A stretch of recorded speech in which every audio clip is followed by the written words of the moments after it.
Lewis Hamilton has 3 problems at Ferrari, and Charles Leclerc is absolutely not here for it.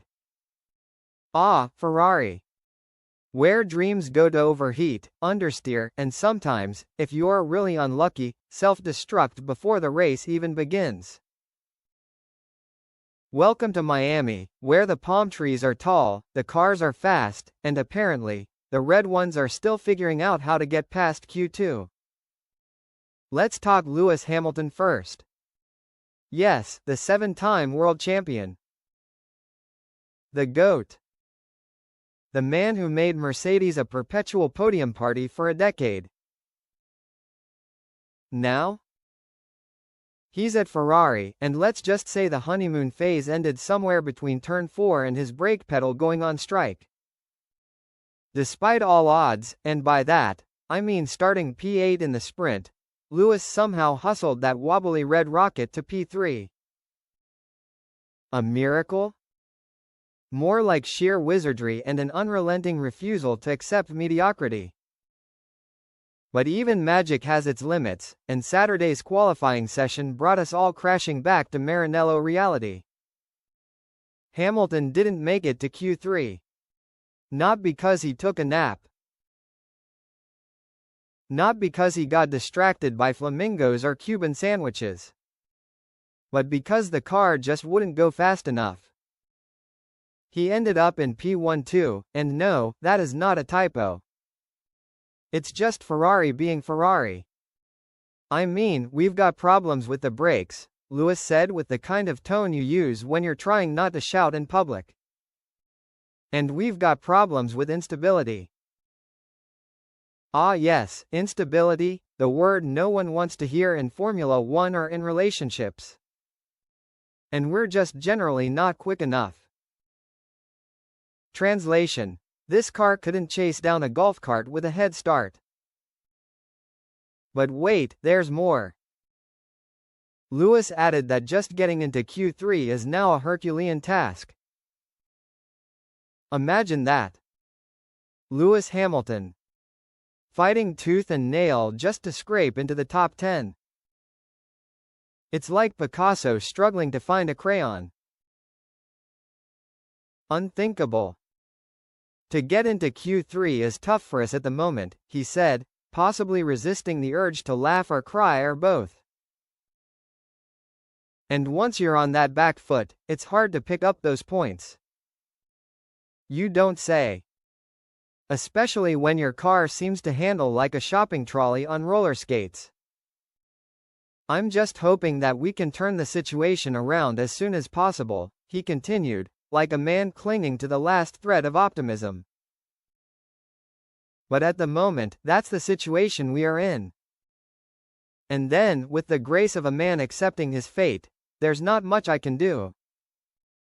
Except, try to drag this glorified espresso machine to the finish line. And then there's Charles Leclerc. Ah, Charles. Forever the golden boy. Forever the optimist. Until now. Because even the ever-smiling Monegasque is fed up. And when Charles starts sounding like a guy whose pizza delivery arrived cold and upside down, you know things are bad. He didn't even make it to the sprint race. Why? Well, he hit the wall. Before the race started. Yep. The wall. As in, stationary, unmoving, just standing there wall. A metaphor, perhaps, for Ferrari's season so far? Possibly. Come qualifying, Charles did manage to drag the Red Diva into Q3. Hooray! Except, he ended up P8. Which is kind of like getting a participation trophy at a knife fight. And then came the kicker. He made it clear, very clear, that he is not here for this nonsense anymore. I'm not accepting it, he said with all the fury of a man who's just watched his dog be blamed for someone else's mess. It's just not good enough. No, Charles, it really isn't. Especially when your rivals are busy collecting trophies and you're stuck dodging midfield chaos and praying your brakes don't spontaneously combust. It's frustrating, he added, because there's been quite a few races where I feel I'm doing a really good job. And he's right.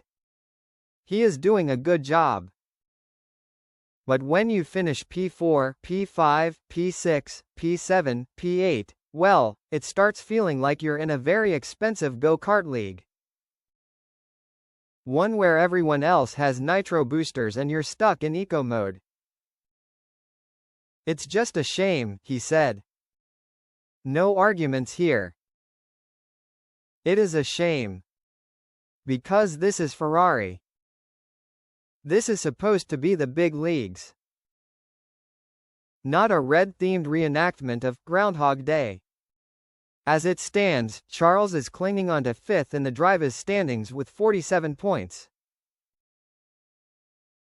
Which is respectable, if you ignore the context entirely. Lewis? 2 spots back. A humble 40 points to his name. And still chasing that first Grand Prix podium in red. Spoiler alert, it's not looking great. So what do we take from all this? Ferrari is in a bit of a pickle. A flaming, overcooked, smoke-spewing pickle. They've got 2 elite drivers. They've got legendary history. They've got more money than a Bond villain. And yet, somehow, the car just doesn't want to play nice. Hamilton is battling the brakes, the balance, and the bleakness. Leclerc is battling the urge to scream into the void. And both are wondering if this is all just a bad dream from which they'll wake up in a Mercedes or a McLaren. But hey, there's always next week. Or next year. Or, maybe they can ask Red Bull for a spare chassis? One thing's for sure. The passion is there. The talent is there. Now all Ferrari needs is an actual Formula One car. Is that too much to ask? Apparently, yes.